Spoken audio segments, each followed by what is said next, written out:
Firman Allah Subhanahu wa taala di dalam Al-Qur'an surat Al-Anbiya 35, A'udzubillahi minasyaitonirrajim. Kullu nafsin dha'iqatul maut.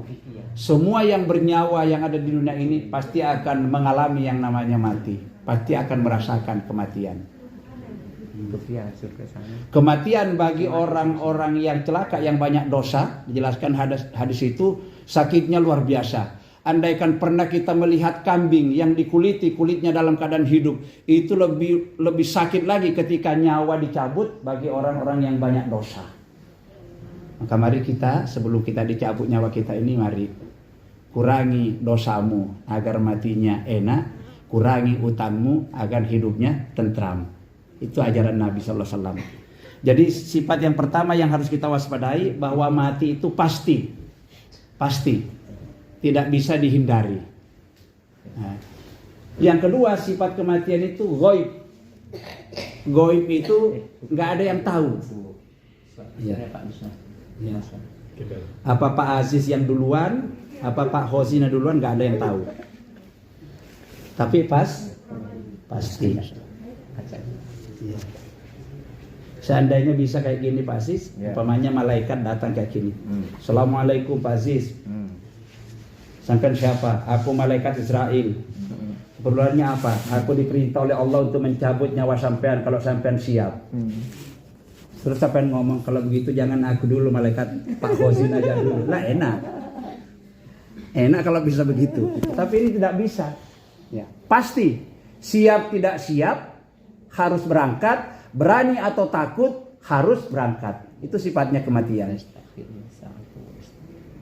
Maka sebetulnya nggak perlu kita terlalu takut. Yang perlu ditakuti itu bukan matinya, bukan proses kematiannya. Yang perlu kita takuti, jangan sampai kita mati dosanya belum terampuni, masih banyak dosa. Jangan sampai kita mati utangnya belum lunas. Jangan sampai kita mati masih punya persoalan dengan orang lain, silaturahmi terputus. Ada hadis menyatakan, siapa yang memutus silaturahmi di antara sesamanya muslim? Kalau orang Jawa bilang siwaan ya Pak Husin. Siwaan, bukan siwakan. Ya, siwaan, bukan siwaan. Memutus silaturahmi. Bertolak belakang. Kata Nabi, la yahillu li muslimin ayyahjura akhahu fawqa salasati ayyam. Tidak halal bagi setiap orang Islam, kata Nabi, bertolak belakang atau bermusuhan dengan saudaranya lebih dari 3 hari. Batasnya cuma 3 hari. Jadi kalau 4 hari dan seterusnya, itu kita sudah terperangkap dalam perbuatan haram. Nggak sempat bai'an mati, kata Nabi, nggak bisa masuk surga. Na'udzubillah min dzalik. Nah, ini yang harus kita jaga. Jadi kalau kita, ya nggak apa-apa sebetulnya orang bermasalah, misalnya Pak Asi dengan Pak Husin tukaran, nggak apa-apa. Namanya orang marah itu nggak disengaja. Biasanya dadak-dadakan. Ya Pak Husin. Masa ada orang ngomong, Pak Husin aku mau marah, masa kan nggak mungkin, ya marah saja. Tapi bolehlah, setelah itu mari kita bai'an lagi. Jangan memutus silaturahmi. Putusnya silaturahmi mengakibatkan kita tidak masuk surga, kata Nabi sallallahu alaihi wasallam ya. Itu.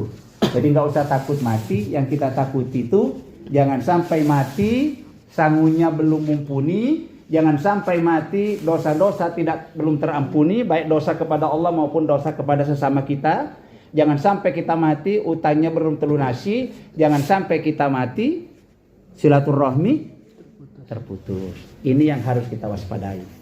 Sifat yang kedua, kematiannya itu kalau datang biasanya dadakan. Mendadak. Nggak pernah Allah memberitahu kita, Pak Aziz, Pak Haji, Pak Khosin nanti tanggal sekian hari ini akan saya. Dadakan aja.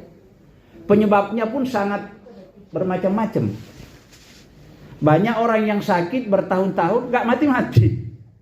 Ada juga nggak sakit, cuma ngaji Pak Ustaz, ngaji tuh tarik suara langsung mati Pak. Itu yang kita lihat orang Pamekasan tempo hari mati.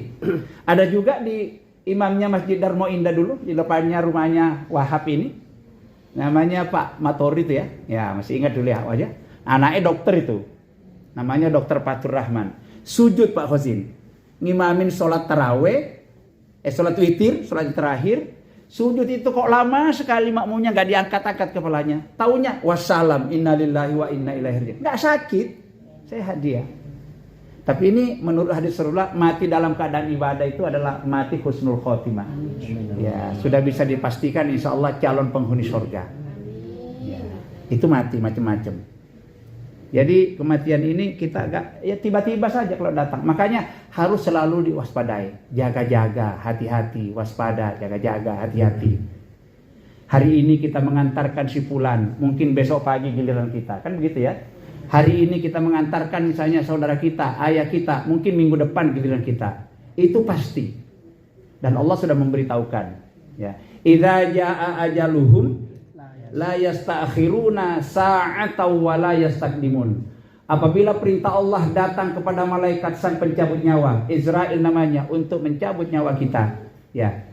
Kita siap tidak siap, berani atau takut, segera akan diambil oleh Allah Subhanahu wa taala. La yasta'khiruna sa'atan, tidak bisa dimajukan walaupun baru sedetik, tidak bisa juga diundur-undur walaupun sedetik, pasti adanya.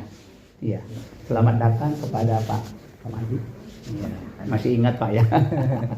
Pasti adanya. Jadi ini yang harus kita waspadai. Nggak pilih umur juga. Kadang-kadang yang tua itu ya nggak mati, yang muda-muda ya betul kan? Ada anak kadang-kadang baru lahir meninggal, ada hanya beberapa minggu meninggal, ada kini. Itulah kematian itu, penuh dengan misteri, penuh dengan rahasia. Tapi pasti. Sifat yang ketiga, kematian itu mengejar. Silakan kau lari, kau akan ku kejar. Itu kematian pernah berpesan seperti itu. Mengejar kematian itu. Artinya tidak bisa kita sembunyi. Andaikan ada peti yang terbuat dari peti baja, dari kotak yang aman, ditaruh, bikin di dalam tanah itu, bunker ya. Masuk kita ke situ. Kayak Saddam Hussein dulu itu ya. Sembunyi ke situ, mati juga. Mati. Ya. Kemanapun kita pergi dikejar oleh kematian. Itu yang dimaksud firman Allah yang saya baca di awal ini tadi, surat Al-Jumu'ah ayat 8 Pak Husin. A'udzubillahi minasyaitonir rajim.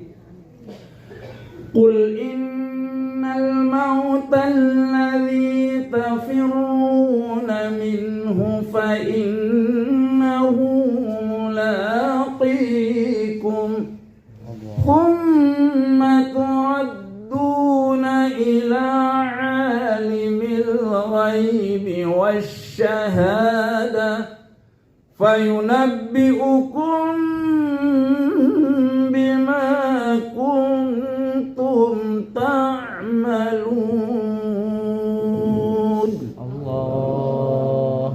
Yang artinya, kul, sampaikan Muhammad kepada umat manusia, innal mauta, sesungguhnya maut atau kematian itu, alladzi tafirruna minhu, di mana semua manusia takut kepada yang namanya mati. Enggak ada yang berani. Takut orang mati. Contohnya kalau sakit sedikit cepat-cepat cari dokter, itu kan saking takutnya mati. Takut, semua manusia takut mati. Alladzi tafirruna minhu, semua manusia lari daripadanya. Tapi kata Allah, sekalipun kamu lari dari kematian, takut, tapi kematian itu tetap mengejarmu. Fa innahu mulaqikum. Suatu saat nanti kematian itu akan datang. Malaikat Israel sang pencabut akan datang merenggut nyawamu. Siap tidak siap, berani atau takut, harus berangkat. Kaya atau melarat, pinter ataupun rakyat biasa, pangkatmu tinggi, rumahmu bagus, apapun yang kamu miliki, bila tiba saatnya kita akan berpisah. Siapapun yang kita cintai. Makanya pesan malaikat Jibril juga kepada Nabi suatu saat, ya Muhammad, ya, isma syi'ta, silakan kamu hidup sesuka hati Muhammad, silakan kamu makan apa yang kamu, silakan kamu kerjakan apa yang kamu, tapi fa innaka mayyitun, sadarlah Muhammad, beritahu umatmu suatu saat kamu akan jadi mayit, akan mati. Ya. Wahbib ma syi'ta, silakan kamu cintai, sukai apa yang kamu senangi hidup di dunia ini. Fa innahu mufarakun bihi, suatu saat nanti semua yang kamu cintai saya akan berpisah denganmu. Kembali lagi, maka marilah kita waspada bersama-sama, karena kematian ini sifatnya mengejar. Kemanapun kita pergi selalu kita dikejar. Dan silahkan kau lari, kata kematian, aku akan selalu mengejarmu. Lalu sifat berikutnya, kematian itu biasanya kalau datang, ya, bersifat gaib. Tanggalnya tidak ditentukan, harinya tidak ditentukan, tempatnya pun tidak ditentukan. Kalau almarhum ya Ananda Haji Yusnan Halim ini sudah kita lihat, saksikan kemarin seperti itu. Alhamdulillah banyaknya orang yang mendoakan. Ini sudah bisa dipastikan kalau kita kembali kepada hadis Rasulullah SAW, setiap orang yang meninggal lalu disolati 40 orang jumlahnya. Kemarin itu enggak lebih Pak. Apalagi disolatkan berapa kali, di sini udah disolatkan. Mau berangkat mungkin disolatkan lagi pasti, disandarkannya. Setiap orang yang meninggal kata Rasulullah disolati oleh 40 orang beriman, maka yakin dan pasti dosa-dosanya akan diampuni oleh Allah Subhanahu wa taala. Dan inilah barangkali salah satu ciri keistimewaan orang-orang yang bergelut yang bekerja di dunia pendidikan. Soalnya kalau jadi guru itu yakin saya sampai kapanpun itu yang namanya murid-murid kita kalau tahu seperti itu kejadian kemarin namanya guru. Ya, bukan cuma guru. Yusnan ini di samping juga kadang-kadang berfungsi sebagai guru juga ya Pak Khosin, tapi juga menyediakan fasilitas lembaga pendidikan termasuk ya Pak Amin ini kita saksikan ini. Ya, ditambah lagi dengan fasilitas tempat ibadah masjid, Masjid Darut Taqwa, Masjid Al-Mizan, lembaga pendidikannya ini. Inilah barangkali salah satu keistimewaan orang-orang yang bergelut di dunia pendidikan. Jadi nanti sampai kapanpun itu, selama lembaga itu digunakan, pahalanya terus mengalir terus.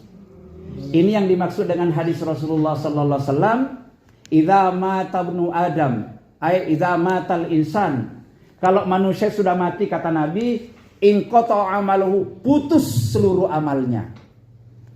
Kenapa kok putus? Karena sudah mati. Sudah putus amalnya. Illa min salasin, kecuali 3 perkara. Yang pertama apa Pak Khasin? Lali. Sodakotin jariyah. Waktu hidupnya orang yang senantiasa bersedekah.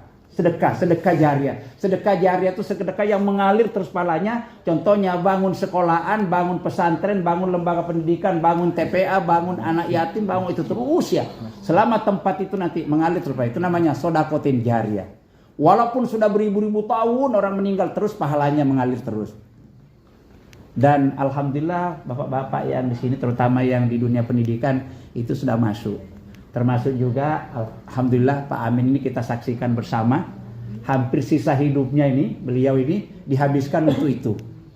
Bukan main. Coba kalau kita berpikir berapa orang, andaikan Darut Taqwa itu ditutup, andaikan Al-Mizan ditutup, berapa orang yang nganggur, kehilangan lapangan pekerjaan, berapa orang yang bodoh, kehilangan tempat pendidikan. Ya, padahal itu kita saksikan betapa manfaatnya pendidikan. Dan mudah-mudahan nanti kita di sini sebagai generasi orang-orang yang istilahnya di anak didiknya Pak Amin, Pak Khosin saya ini, mudah-mudahan kita juga ini dengan banyak sini nanti bisa kita teruskan perjuangan ini. Amin. Tidak harus hanya di Darut Taqwa dan di Al-Mizan, mungkin di tempat lain pun nanti santri-santri kita, anak didik kita juga bisa seperti itu. Tapi peletakan dasarnya adalah Pak Amin yang pertama. Ini yang dimaksud sodakotin jariyah yang pahalanya terus mengalir terus. Insya Allah Ananda Yusnan ini akan memperoleh itu. Amin. Yang kedua kata Nabi, Pak Qasim, au ilmin yuntafa'u bi. Ilmu yang selalu diajarkan. Nah, Bapak Ibu guru ini, ilmunya selalu diajarkan. Ilmu baca Quran, ilmu matematika, ilmu fisika, ilmu sejarah, seluruh ilmu-ilmu yang diajarkan itu masuk ilmu yang tafau. Ini nanti walaupun kita sudah meninggal lama beribu-ribu tahun di alam barzakh, pahalanya terus mengalir. Jadi luar biasa ini orang-orang yang berkecimpung di dunia pendidikan ini. Orang tua kan guru untuk anaknya ya. Ya, untuk anaknya ya, betul ya. Dua-duanya dapat, guru untuk anaknya orang lain juga ya. Jadi perlu kita tahu banyak orang yang salah paham. Ya, ketiga itu waladun solihun. Ya, memiliki anak soleh ataupun soleha. Anak soleh dan soleha itu setiap berdoa pasti mendoakan kedua orang tuanya, mendoakan guru-gurunya.